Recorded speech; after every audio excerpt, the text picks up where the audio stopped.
Shalom, mon frère, shalom, ma sœur.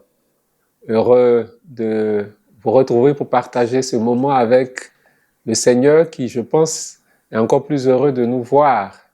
Alors, entrons dans ce moment à travers la prière. Au nom du Père et du Fils et du Saint-Esprit. Amen. Seigneur Dieu, notre Père, nous bénissons et nous glorifions ton Saint-Nom. Tu nous permets d'accompagner Jésus, ton Fils, sur le chemin de sa passion, de sa mort et de sa résurrection. En cette semaine sainte, nous glorifions ton nom. Merci pour ce moment de méditation que tu nous donnes, que ton Saint-Esprit nous conduise et nous éclaire par le Christ notre Seigneur. Amen. Au nom du Père et du Fils et du Saint-Esprit. Amen. Alors nous sommes en plein dans la semaine sainte et nous sommes aujourd'hui le jeudi saint et nous allons donc vivre cette édition de Shalom toujours dans le parcours que nous faisons avec la Sainte Famille de Nazareth. Et nous sommes presque à la fin. Nous sommes à la 11e étape de notre thème général sur la Sainte Famille de Jésus, de Marie et de Joseph. Et nous voyons donc le parcours de la Sainte Famille de Nazareth en 12 étapes. Et donc aujourd'hui, nous allons faire 2 étapes jumelées. C'est la 10e et la 11e étape que nous allons jumeler et qui correspond bien à ce que l'Église célèbre en ce jeudi de la Semaine Sainte, en ce jeudi saint. Alors le thème se présente ainsi: Jésus arrêté et mis en prison, Jésus humilié, flagellé et accusé injustement. Voilà. Alors c'est ce thème donc qui nous rassemble: Jésus qui est arrêté, qui est mis en prison, Jésus qui est humilié, qui est flagellé et qui est accusé injustement. Alors, lisons l'évangile selon Saint Jean chapitre 18, le verset 12. Alors, la troupe, le commandant et les gardes juifs se saisirent de Jésus et le ligotèrent. Ils l'emmenèrent d'abord chez Anne, beau-père de Caïphe. Alors, frères et sœurs, le parcours de la Sainte Famille, nous l'avons vu, a été à plusieurs moments chaotique, difficile, plein d'épreuves. Mais chaque étape a été une étape qui nous a enseigné la manière dont Joseph, Marie et comme nous le voyons maintenant Jésus, la manière dont ils ont vécu ces moments, ces étapes, ces épreuves. Alors, tout cela est susceptible de nous éclairer nous-mêmes, de nous enseigner nous-mêmes sur ce que nous avons vécu ou ce que nous vivons aujourd'hui. Et en nous inspirant d'eux et en sollicitant leurs prières, alors cela peut nous aider à surmonter un certain nombre de situations.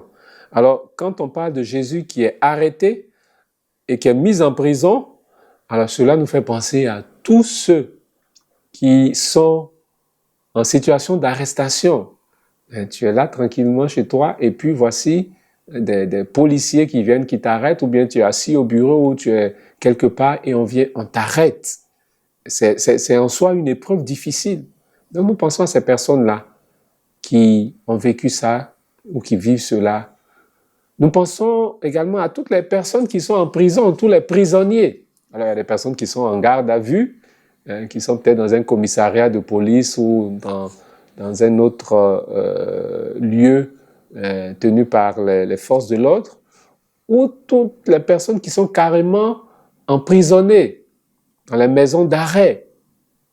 Et la population carcérale est importante. Lorsqu'on regarde les chiffres, dans certains pays, ce sont des milliers de personnes, parfois des centaines de milliers de personnes, comme si c'était des villes entières. Voilà, et à l'échelle planétaire, donc c'est vraiment du monde. Alors, notre shalom de ce soir nous amène à penser à eux dans la prière. Toutes les personnes qui sont emprisonnées, alors il y a celles qui sont emprisonnées peut-être justement pour avoir commis des délits, peut-être des crimes. Nous pensons à ces personnes-là. Mais nous pensons aussi à ces personnes qui sont en prison alors qu'elles sont innocentes. Des concours de circonstances ont fait peut-être qu'elles se sont retrouvées en prison. Et c'est injuste puisqu'elles sont innocentes.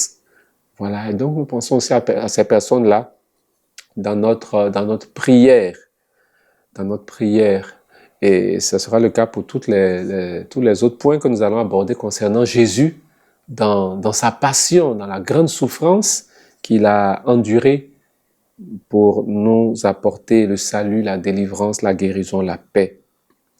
Alors, nous sommes jeudi saint, nous pensons au pape François qui, les jeudis saints, prenait l'habitude d'aller célébrer dans les prisons, d'aller visiter les prisonniers et même d'aller célébrer la Sainte Seine dans les prisons, manifestant aussi la proximité du Seigneur, la proximité de l'Église, la proximité des pasteurs avec ces personnes qui sont marginalisées dans la société, ces personnes qui ne sont pas bien vues dans la société. Certaines sont effectivement coupables, d'autres, ces personnes-là, ne le sont pas. Mais le Seigneur est avec tous et avec chacun. Voilà. Ceci étant dit, regardons ce que Jésus a enduré durant ces moments et pensons à sa famille, notamment à sa mère. Alors, on ignore si Joseph était encore vivant à ce moment-là au présent, puisque la Bible, les évangiles n'en parlent pas du tout. La seule personne dont la présence est évoquée, c'est la Vierge Marie. Donc, pensons à cette mère qui voit son enfant être arrêté, être jeté en prison et subir tout ce qu'il a subi. Alors, notre pensée dans la prière va également vers ces parents-là qui ont des enfants, ou ces familles qui ont des frères, des sœurs, des membres qui sont en prison, qui sont dans des situations difficiles. Voilà. Alors, ceci étant dit, qu'en regardant de près ce que Jésus donc a vécu à ces moments-là, Jésus, il est quand même le Fils de Dieu, il est venu annoncer l'Évangile et il n'a fait que du bien. Il n'a fait que du bien. Son enseignement faisait du bien, son enseignement éclairait, son enseignement guérissait, son enseignement libérait, son enseignement donnait de l'espérance. Et en plus de l'enseignement, donc de la parole qu'il donnait, mais Jésus, il agissait dans la vie des personnes. Il guérissait les malades, il libérait les captifs, il pardonnait aux pécheurs, il faisait du bien, donnait à manger. Il a multiplié du pain, des poissons, donné à manger à des foules entières, des milliers de personnes. Donc Jésus ne faisait que du bien. Et voici que cet homme qui ne faisait que du bien, alors beaucoup lui en voulaient au point de l'arrêter et de le jeter en prison.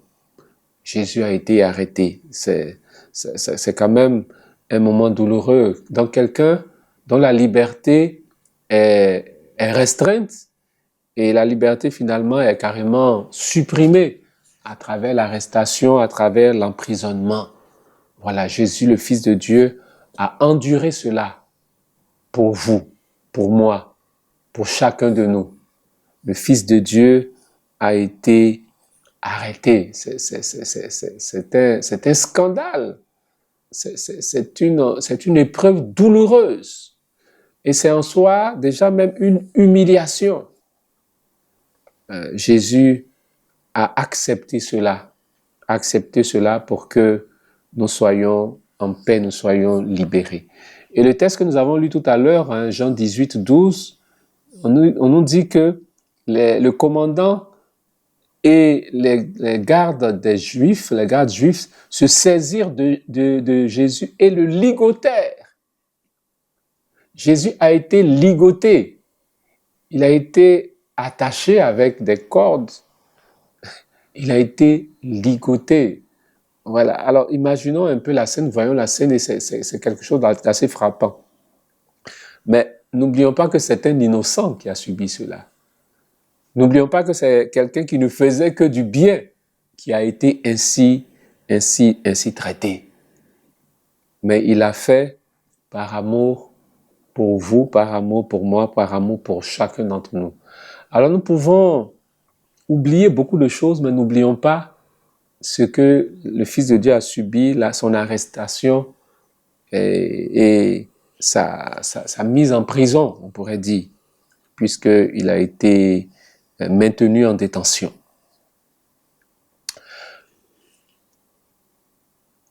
Poursuivons ce parcours avec le Seigneur, après avoir été arrêté, après avoir été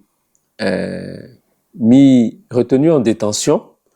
Alors Jésus, notamment le lendemain, Jésus va subir des choses terribles.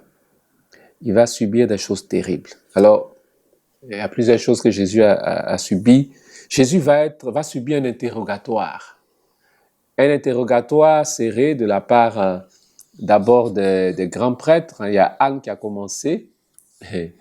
Et ensuite, il y aura Pilate qui va poursuivre. Voilà. Jésus subit un interrogatoire. Et ce qu'on lui pose comme question, bon, es-tu le roi des Juifs? Voilà. Ainsi de suite. Donc Jésus va subir finalement un procès. Et dans ce procès, il va être injustement accusé. Alors ça aussi, c'est une grande douleur. Alors vous êtes innocent, vous n'avez fait que du bien. Et on vient, on vous interroge, mais on vous accuse injustement. On vous accuse de ce que vous n'avez pas fait. On vous accuse de blasphème. Voilà. On vous accuse de ce que vous n'avez pas fait. Et ça aussi, pour tout être humain, c'est quelque chose de très douloureux. Les fausses accusations, et c'est le cas pour Jésus. Alors, quelqu'un peut se tromper peut-être dans le témoignage qu'il rend, mais lorsque c'est fait sciemment, lorsque c'est fait exprès pour faire mal à l'autre, alors là, c'est terrible. Et Jésus a subi cela.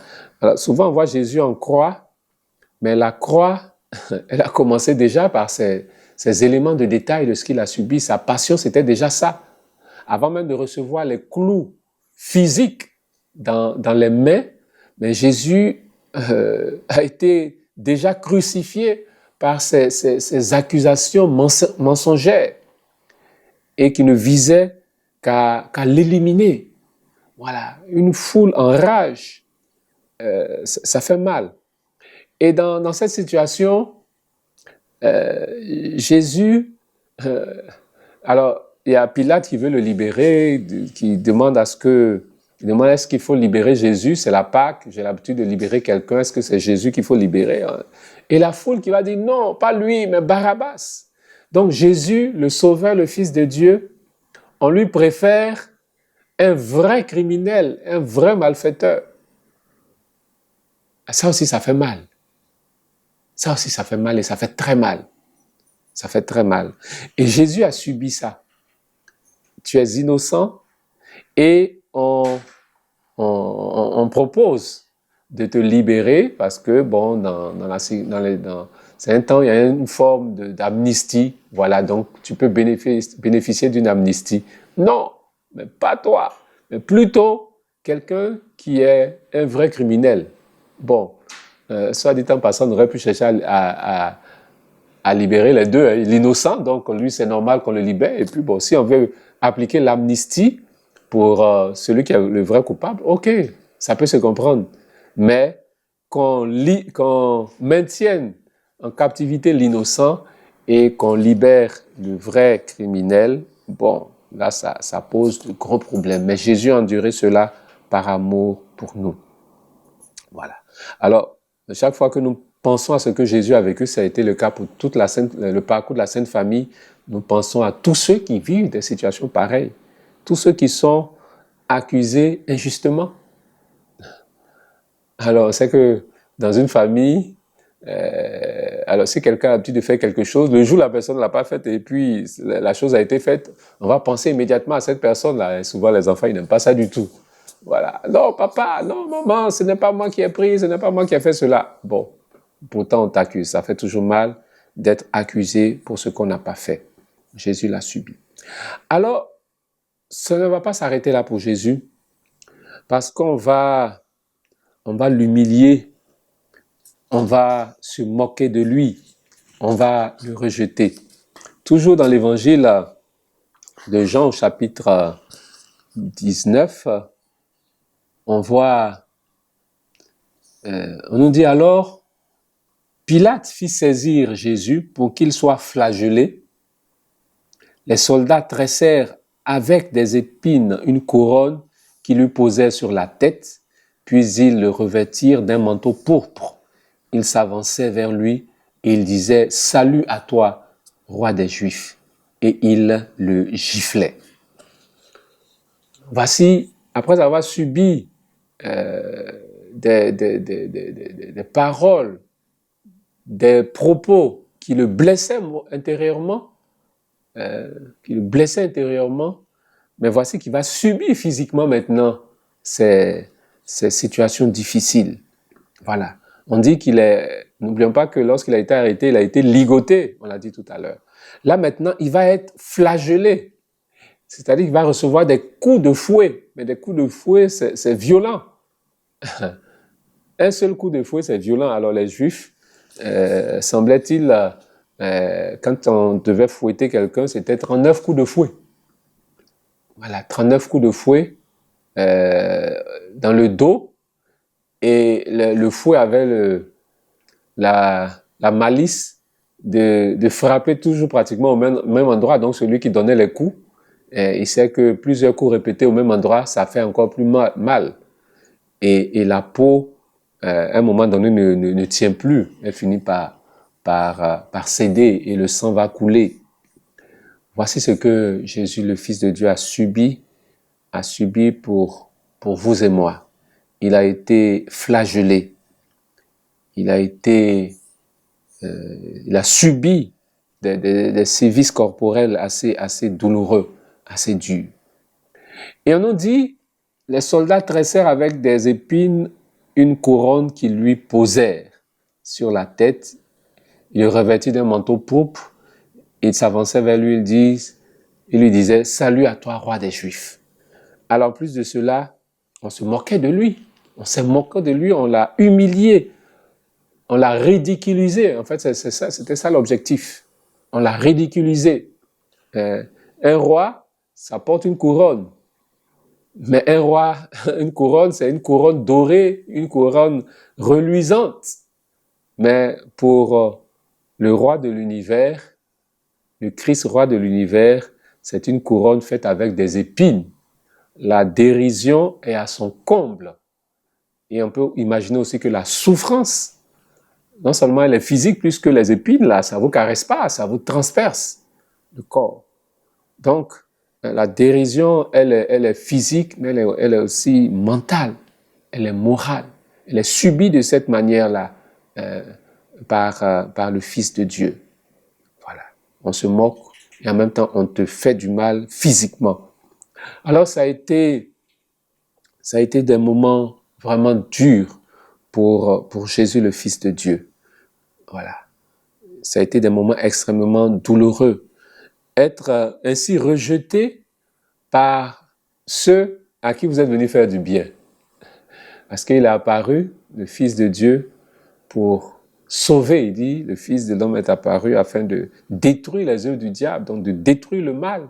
Il est venu pour que les hommes aient la vie et qu'il ait en surabondance. C'est Jean chapitre 10, le verset 10. Mais ceux à qui il est venu faire du bien, ce sont ceux-là qui vont l'arrêter, qui vont l'humilier, qui vont lui faire subir des sévices corporels extrêmement douloureux. Et en même temps, au niveau moral, la douleur est à son comble. Voilà. Jésus va subir le rejet, être rejeté, que ce soit dans sa famille, dans son lieu de travail, dans une association, là où on habite, être rejeté ainsi, ça fait très mal, frères et sœurs.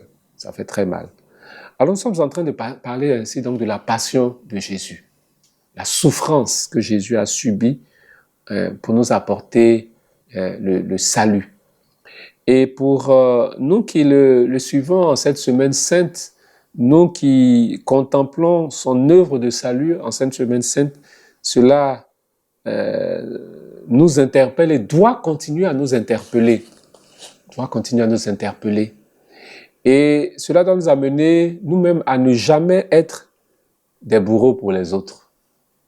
Ne jamais être des Pilates pour les autres. Ne jamais être comme cette foule qui dit « à mort, crucifie-le ». Ne jamais des accusateurs pour les autres.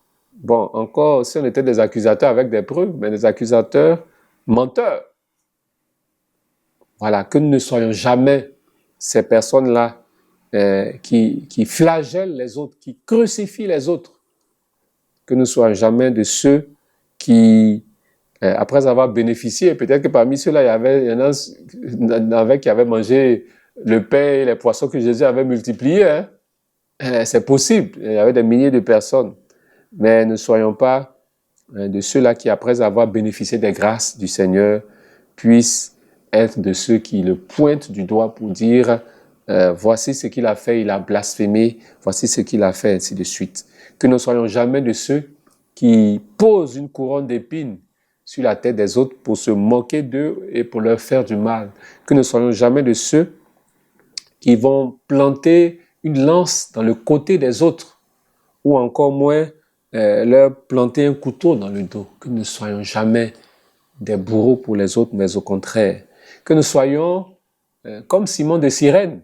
C'est vrai, c'est peut-être contre son gré qu'on l'a pris pour venir aider Jésus à porter sa croix, mais que nous puissions être des personnes qui aident les autres à porter leur croix, à vivre les moments difficiles et à avancer pour arriver à la vraie libération. Frères et sœurs, en atterrissant dans notre méditation et en entrant dans la prière, demandons au Seigneur de nous aider à tirer tous les enseignements de la passion du Seigneur, à récolter nous-mêmes tous les fruits de sa passion qui va aboutir à sa mort et ensuite à sa résurrection, mais que nous soyons dans le monde actuel du bon endroit, du bon côté, du côté de ceux qui font du bien aux autres. Seigneur notre Dieu, Seigneur notre Père, tu as tellement aimé le monde, c'est-à-dire chacun d'entre nous, que tu as envoyé ton Fils, Jésus-Christ. Tu l'as envoyé comme le libérateur et le sauveur de ce monde. Et nous te bénissons. Merci pour le don de Jésus-Christ. Et en l'envoyant dans notre monde, tu savais bien le chemin de la passion qui allait être le sien. Mais en voyant ton propre Fils souffrir, toi aussi, ton cœur de père était dans la souffrance, tout comme le cœur de la Vierge Marie était dans la douleur. Seigneur, nous osons te demander pardon, car si Jésus a subi cela, c'est à cause de nous, à cause de nos dérives, à cause de nos péchés, à cause de nos infidélités. Seigneur, prends vraiment pitié de nous. Nous qui te prions en ce moment, mais prends pitié du monde entier. Des hommes et des femmes, des siècles passés, de ce siècle et même des siècles à venir, qui malheureusement se sont adonnés au mal et au péché. Seigneur, accorde-nous ton pardon par la passion de ton Fils Jésus, par la souffrance qu'il a subie, par sa couronne d'épines, par les saintes plaies qu'il a portées dans sa chair. Ô notre Dieu, accorde-nous ton pardon, accorde-nous ta miséricorde. Seigneur, je te prie pour tous mes frères et pour toutes mes sœurs qui actuellement même vivent ce moment de ce shalom avec nous. Seigneur, que ta miséricorde s'étende sur leur vie, que ta miséricorde s'étende sur nos familles, que ta miséricorde s'étende sur nos nations respectives, là où nous nous trouvons, sur les différents continents, sur l'Afrique, sur l'Europe, sur l'Amérique, sur l'Océanie, sur l'Asie, sur le monde entier. Que ta miséricorde s'étende sur nous, que ta miséricorde s'étende sur l'univers tout entier, pour que la passion de Jésus, sa mort, ne soit pas vaine, mais que par sa résurrection qui s'en est suivie, le salut soit effectif pour tous. Père Saint, nous te bénissons au nom de ton Fils Jésus, lui qui est mort et lui qui est ressuscité, qui est à jamais vivant pour les siècles des siècles. Amen. Shalom, shalom, shalom, frères et sœurs, que Dieu nous garde.